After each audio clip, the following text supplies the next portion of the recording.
untuk memberi bentuk pada beberapa jenis sel. Nah, tadi juga udah dibahaskan kalau jenis sel yang memiliki dinding sel itu nggak cuma tumbuhan.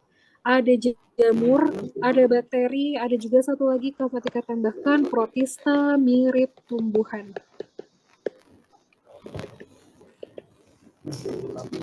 Tumbuhan seperti alga atau mikroalga. Gitu ya. Sedikit lagi ya, Bit, kita bahas mengenai sistem endomembran.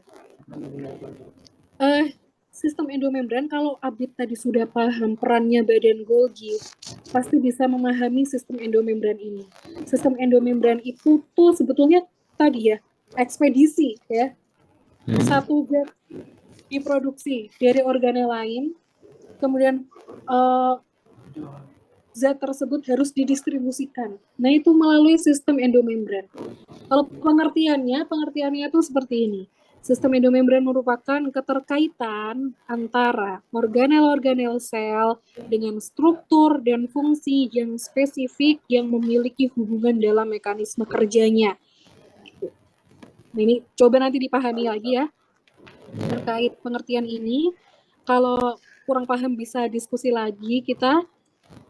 Kemudian organel-organel tersebut yang terlibat dalam sistem endomembran itu dihubungkan melalui sambungan fisik secara langsung atau melalui vesikel. Oke, ini seru nih ketika gambar ini ya. Jadi misalkan ada organel satu dengan organel yang lainnya. Dia pengen nganterin produknya ke sini nih. Caranya bisa dua. Bisa langsung membentuk penjuluran gini, kayak ada jembatannya gitu, terus nganterin gitu. Yang pertama, itu namanya secara fisik, secara langsung, atau melalui vesikel. Jadi dia mengutus orang gitu, mengutus vesikel, dia ngebentuk vesikel, yang mana vesikelnya tersebut tuh bisa jalan ke organel yang membutuhkan.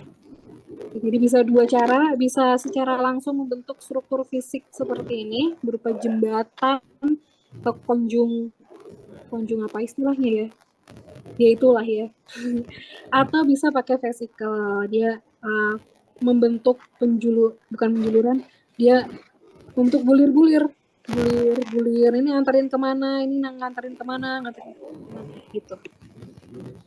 Terus sistem endomembran ini meliputi, jadi ini apa aja yang terlibat dalam sistem endomembran? Ada selubung nukleus, ada retikulum endoplasma, ada badan Golgi, lisosom, dan juga vakuola. Kerjanya secara detail itu ada di sini. Jadi, tapi ini secara spesifik ya. Oke, coba kita baca bareng-bareng.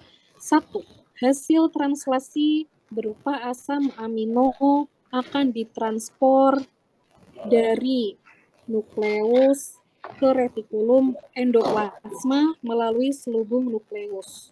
Kita baca dulu, nanti kita baru lihat gambarnya.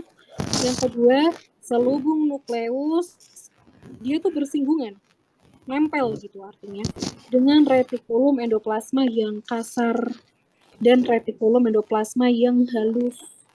Sementara yang ketiga, retikulum endoplasma itu bisa menghasilkan membran berbentuk vesicula transport yang akan bergerak menuju badan Golgi membawa asam amino hasil translasi.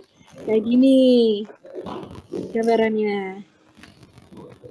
Terus yang keempat, di badan Golgi terjadi modifikasi struktur molekuler vesikula dan juga zatnya. Seperti tadi ya, asam amino dimodifikasi jadi protein enzim. Selanjutnya, badan Golgi melepas vesikula yang menghasilkan lisosom dan juga vakuola. Nah, ini cara kerjanya spesifik dalam menghasilkan lisosom ya. Sebetulnya nggak cuma lisosom. Jadi vesikula yang dilepaskan di badan Golgi itu berisi berbagai macam zat. Bisa enzim, bisa hormon. Tuh. Nah, sedangkan untuk menghasilkan lisosom itu butuh enzim. Itulah ya. Oke, nanti semoga paham setelah lihat ininya, videonya. Terus yang kelima, vesikula yang dihasilkan retikulum endoplasma dapat bergabung untuk memperluas membran plasma dan menghasilkan protein sekretori atau produk lainnya keluar sel. Jadi sistem endomembran ini bukan hanya mengantarkan zat dari satu organel ke organel berikutnya. Sistem endomembran ini bisa mengeluarkan nih. Jadi ini misalkan sel dia mau ngeluarin zat untuk dipakai sel lain. Misalkan sel yang ini sel A, ini sel B. Sel yang B itu rusak, dia butuh diregenerasi, dia butuh diperbaiki, dia butuh sel lain. Zat dari sel lain. Nah, zatnya ini dari sel A yang memproduksi zat tersebut itu bisa dikeluarkan dan diterima oleh si sel B yang membutuhkan. Jadi bukan hanya di dalam sel, tapi juga bisa keluar sel. Gitu ya. Coba kita buka YouTube. Inilah.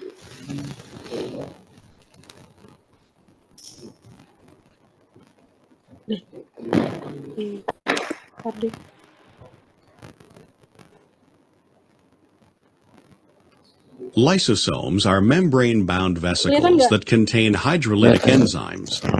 The hydrolytic enzymes degrade proteins, nucleic acids, lipids, and carbohydrates. Ungu ini adalah inti sel, Bit. Yang di kanan ya. Yang ungu. Oh, yang kecil-kecil. Bukan, yang gede. Yang paling kanan. Yang paling kanan, betul. Terus yang kecil-kecil ini ungu tapi kecil, ungu tua kecil-kecil, sama kayak ada labirin-labirinnya, itu adalah retikulum endoplasma kasar. Nah, nempel banget kan sama nukleus? Iya. Iya, emang saling bersinggungan mereka itu. Ya, lanjut ya.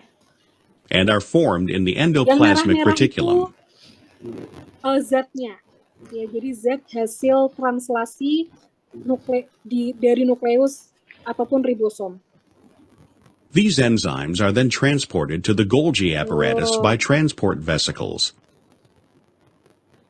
The lysosomes arise from the Golgi apparatus. When particles such as viruses or bacteria are ingested by phagocytosis, the lysosome fuses with the particle-containing vesicle, called a phagosome, and delivers the hydrolytic enzymes. Ketika ada virus masuk ke dalam sel, lisosom akan menyerang si virusnya itu. Karena di dalam lisosom udah ada lisozim yang untuk menghancurkan si lisosom itu. Si virus itu. Lysosomes also fuse with organelles, such as old mitochondria. This results in the destruction and recycling of these structures. Itu juga bisa dihantarkan ke organel lainnya. Kebayang ya sistem endomembran ini? Atau ada juga gambar ini. Kalau tadi animasinya, ini visualisasi berupa desain 3D ya, 3D. 2D atau 3D nih? Ya, jadi ini emang bener ya si nukleus atau inti sel itu tuh dekat banget sama retikulum. Yang ada titik-titiknya itu adalah retikulum endoplasma, yang enggak ada titik-titiknya ini smooth IR. Retikulum endoplasma yang halus. Nih yang nomor 1, berarti zat dari nukleus ini ya, dia ke sini nih zatnya, dia masuk ke sini ke retikulum. Kemudian dia akan dikeluarin pakai vesikula menuju ke badan Golgi. Nomor 2 itu adalah Golgi kompleks atau badan Golgi. Di badan Golgi terjadi apa tadi? Modifikasi protein, sintesis lipid, disortir, di-packing, gitu kan? Distribusi, gitu. Ya, di situ sama Golgi kompleks. Golgi kompleks dia ngeluarin lagi nih kurir-kurirnya ini nih. Oh, ini lisosom. Oke, ini kalau misalkan ada ini ya, ada virus atau benda asing, lisosom ini harus bekerja. Ini kita ke yang sini. Nah, ini kurir-kurirnya badan Golgi nih, namanya vesikula. Vesikula ini dia nganterin zat-zat tadi ke organel yang membutuhkan atau di eksositosis atau dikeluarkan keluar sel menuju ke sel yang membutuhkan juga. Atau kalau di sini ada pembuluh darah, berarti zat ini dikeluarkan ke pembuluh darah untuk dihantarkan ke organ tertentu yang membutuhkan. Kebayang? Oke, alhamdulillah. Jadi nggak mungkin satu pertemuan kita bahas biologi sel ya, Bit ya. Kita batasi sampai sini, yaitu nih. Kita nomor 4 ini. Insya Allah di pertemuan berikutnya 5, 6, 7. Di pertemuan berikutnya lagi 8 sampai 10. Insya Allah ya. Untuk ngetes, coba dibacakan Bit yang rumpang-rumpang ini. Nggak harus terpatok sama sini. Coba. Membran sel adalah membran sel adalah lapisan terluar sel yang tersusun atas fosfolipid bilayer. terus Protein, terus protein apa? Ada 2. protein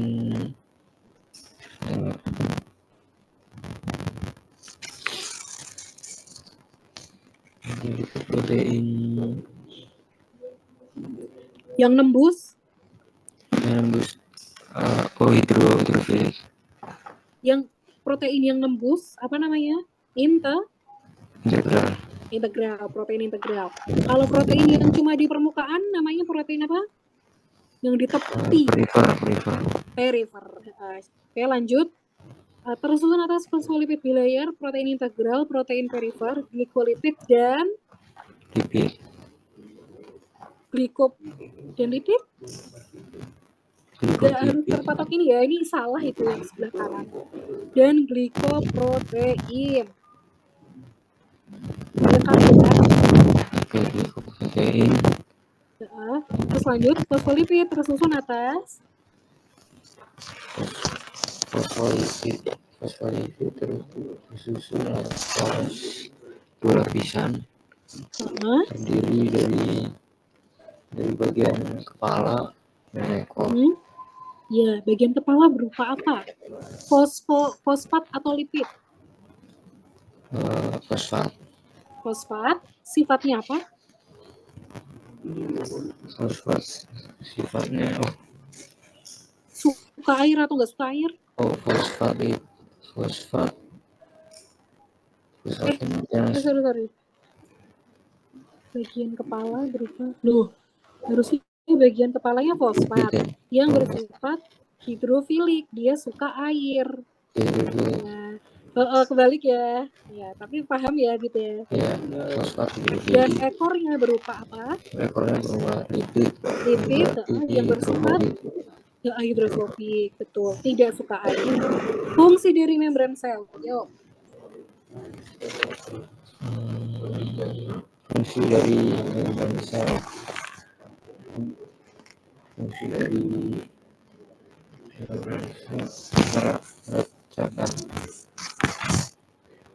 Melindungi nggak? Melindungi juga nggak?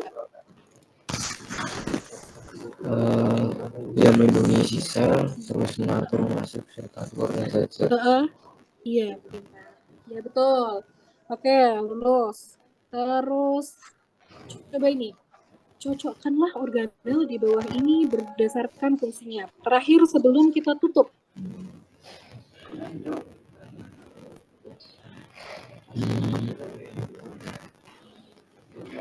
Ribosum, kloroplas itu tempat fotosintesis. Oke, tarik. Kalau risosum itu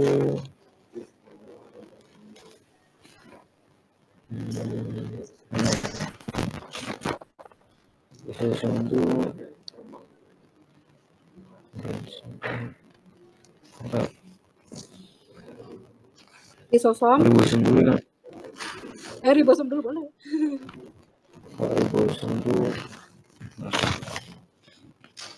Ribosom itu tempat sintesis. Oke, apa? Sintesis apa? Sintesis protein. Oke, lanjut.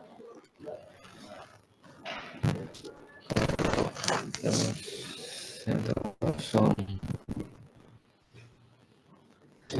itu Sentosom yang organisasi Ya, berperan dalam pembelahan lisosom. Kalau lisosom berarti Pencernaan intraseluler. Oke, itu ini kita belum sampai sini. Ya. Gimana sampai sini ada yang mau ditanyakan dulu nggak, Abid? Nggak ada ya, berarti tadi kita sudah merincikan perbedaan antara sitosol organel dan inklusi sitoplasma. Kita juga udah mengelompokkan organel sel berdasarkan keberadaan membrannya, ada yang bermembran, ada yang tidak bermembran. Kemudian kita juga udah menganalisis peran dari masing-masing organel sel ya, yang tadi lama banget itu bahas tabelnya. Paling lama tadi di situ ya porsinya. Terus kita juga udah bahas mengenai sistem endomembran. Semoga terbayang, meskipun belum bisa menghafalkan setiap tahapannya, paling tidak sudah bisa menjelaskan apa saja yang berperan dan fungsinya itu apa. Oke, kalau tidak ada yang ditanyakan, terima kasih banyak ya Adit atas perhatiannya. Semoga semoga yang kita bahas pada siang hari ini bermanfaat. Maaf apabila ada kata yang tidak berkenan, Kafatika tutup. Oh iya, kita tutup dulu dengan doa kafaratul majelis. Subhanallah bihamdika asyhadu alla ilaha illa anta astaghfiruka wa atubu ilaik. Wassalamualaikum warahmatullahi wabarakatuh. Terima kasih Kak. Ya, sama-sama. Dah.